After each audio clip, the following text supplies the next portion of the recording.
Fövqəladə Hallar Nazirliyinin Dövlət Yanğın Nəzarəti Xidməti səlahiyyətləri daxilində ölkə ərazisində yanğın təhlükəsizliyinin təmin edilməsi məqsədi ilə zəruri tədbirlərin görülməsini davam etdirir. Bu çərçivədə Dövlət Yanğın Nəzarəti Xidməti tərəfindən Sumqayıt şəhəri 43-cü məhəllə ünvanında yerləşən Tinder Yol Baku geyim mağazasında keçirilən yoxlama zamanı yanğın təhlükəsizliyi sahəsində bir sıra nöqsanlar aşkar edilib. Belə ki, elektrik təsərrüfatı elektrik qurğularının quraşdırılması qaydalarının tələblərinə uyğun quraşdırılmayıb, obyekt ilkin yanğın söndürmə vasitələri ilə tam təmin edilməyib, yanğın zamanı insanların təxliyə olunması üçün köçürmə planı tərtib edilməyib və obyekt köçürmə çıxışları ilə təmin olunmayıb.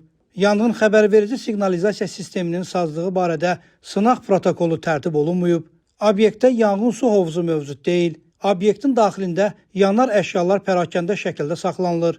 Mövcud havalandırma sisteminin istismara yararlılığı barədə müvafiq sənədlər təqdim olunmayıb. Obyektin daşınmaz əmlakı icbari sığortalar haqqında Azərbaycan Respublikasının qanununa uyğun olaraq sığorta olunmayıb. Obyektin istismarının Dövlət Yanğın Nəzarəti Xidməti ilə razılaşdırılması barədə sənəd təqdim olunmayıb. Beləliklə, mövcud vəziyyət onu göstərir ki, obyektin istismarının davam etdirilməsi nəticəsində orada hər an baş verə biləcək yanğın qısa müddətdə genişlənərək faciəni qaçılmaz edəcək. Qeyd olunanları nəzərə alaraq, yanğın təhlükəsizliyi norma və qaydalarının tələblərinin kobud pozulması faktları aşkar edilmiş, Sumqayıt şəhəri 43-cü məhəllə ünvanında yerləşən Tinder Yol Baku geyim mağazasının fəaliyyətinin dayandırılması barədə qərar qəbul olunub və qərarın bir nüsxəsi obyektin nümayəndəsinə təqdim edilib.